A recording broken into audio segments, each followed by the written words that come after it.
अस्सलाम वालेकुम रहमतुल्लाहि व बरकातुहू। वालेकुम अस्सलाम रहमतुल्लाहि व बरकातुहू। अम्मी आज ऑफिस में तो इतना काम था कि मैं थक गई हूँ। अम्मी भाभी कहाँ है? वो तो दिखाई नहीं दे रही है। वो तो सदा सोती ही रहती है। मैं जब भी आती हूँ वो दिखाई नहीं देती है। एक गिलास पानी तक नहीं मिलता, ना वक्त पर खाना मिलता है। अभी मुझे शॉपिंग पर जाना है, मेरे कपड़े में इस्त्री भी नहीं है। आज मैं क्या पहनूंगी? और मेरे ससुराल वाले आ रहे हैं, सारा घर बिखरा पड़ा है। वह लोग आएंगे, देखेंगे तो क्या कहेंगे? अम्मी बहू बनाकर लाई हो या मालकिन बनाकर लाई हो? कहती है अपने कपड़े अपने अम्मी के कपड़े खुद ही धोया करो। आखिर किस बात का गुरूर है? अम्मी तुमने तो उसको सिर पर चढ़ा रखा है। देखना एक दिन बहुत पछताओगी। ठीक है बेटी, अभी उस चुड़ैल की खबर लेती हूँ। मेरी बेटी को इतना तकलीफ दे रही है, वो अपने आप को क्या समझती है। अरे बहू इधर आओ। अस्सलाम वालेकुम व रहमतुल्लाहि व बरकातुहू। ये गलत बात है अम्मी, मैं वक्त पर खाना भी देती हूँ और कपड़े भी बराबर धोती हूँ। बात है अम्मी। चल बड़ी आई है अम्मी की बच्ची, तुमको बहू बना के लाई हूँ या मालकिन बना कर लाई हूँ। तुम सब पर हुकूमत करने के लिए आई हो। तुम चांदनी के कपड़े क्यों नहीं धोती हो और इसको वक्त पर खाना क्यों नहीं देती हो? तुमको बहू बना के लाई हूँ या मालकिन बना कर लाई हूँ?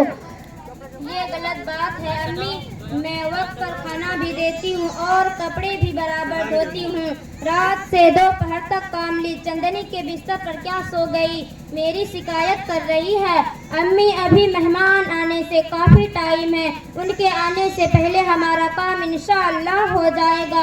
अम्मी घर के कामों में सबको हाथ बटा लेना चाहिए, इसीलिए इतना काम मैं कर सकती हूँ। रही बात साबुन और क्रीम की, तो आपका बेटा खुद ही कहता है जरा बंटन कर लो।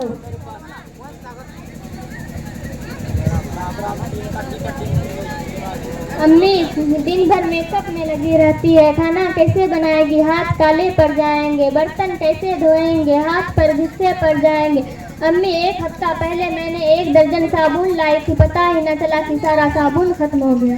हाय अल्लाह, मैं साबुन और क्रीम लाते लाते थक गई हूँ। कभी ये खत्म कभी वो खत्म, कभी तो आँख से देखा होगा तब ना। जब से ये घर में आई है घर की सारी बरकतें चली गई है। रही बात साबुन और क्रीम की, तो आपका बेटा खुद ही कहता है जरा बंटन कर रहो। अकेले सिर्फ मैं ही इस्तेमाल नहीं करती हूँ, आपकी बेटी भी तो इस्तेमाल करती है। अरे ओ मनहूस, तुम कौन होती हो मेरी बेटी को कहने वाली? तुम्हारा बाप ला कर देता है, एक कौड़ी का सामान लाई नहीं हो। हमने समझा आएगी करेगी खिलाएगी, लेकिन तू तो सारा घर कब्जा करने आई हो। लेकिन तुम्हारा यहाँ कुछ नहीं चलेगा। तू आज ही अपने बाप को फोन करके कहो मुझे TV, fridge, washing machine, sofa, motorcycle चाहिए, सारा दहेज का सामान चाहिए। आज के बाद मेरी बेटी के सामान में हाथ ना लगाना। तू क्या लाई हो भिखारी?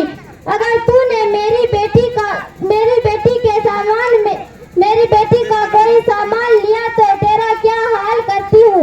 आने दो मेरे बेटे को, आज ही तुझे घर से निकाल दूंगी। चल भाग यहाँ से।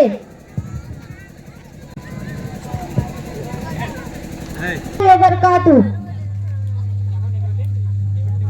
चांदनी तुम्हारे ससुराल वाले आए हैं, चाय नाश्ता लाओ। ये सब क्या है? हम भीख मांगने आए हैं क्या? सोफा, फ्रिज ये सब कहाँ है? आप अपना सामान रख लीजिए और अपनी बेटी भी ले जाइए।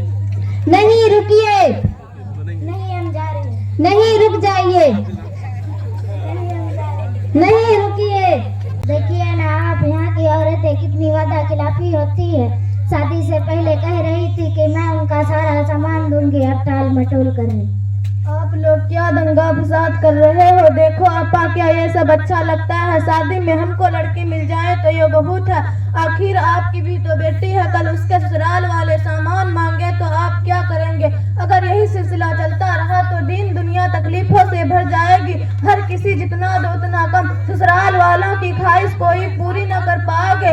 इसलिए पाओगे तो कल के दिन हमारी भी बेटी कहीं जाएगी, उसे तकलीफ होगी, वह भी तना सुनेगी। और सबसे हमें ये सोचना चाहिए जिसकी हम बेटी लाएं वह भी हमारी बेटी है। अगर हम यही बहू को बेटी समझेंगे तो हमारी बेटी भी बेटी समझे जाएंगे। और बात सुनो, जब किसी की बेटी बहू बनकर हमारे घर आई है उसको नौकरानी समझते हैं। छोटी छोटी गलती पर हम उसके खानदान वालों को बुरा भला कहने लगते हैं। और बात हदीस में आता है हजरत मोहम्मद मुस्तफा सल्लल्लाहु अलैहि वसल्लम आपने एक जगह 3 बार कसम खाकर, क्या वह शख्स मोमिन नहीं है, वह शख्स मोमिन नहीं है, वह शख्स मोमिन नहीं है।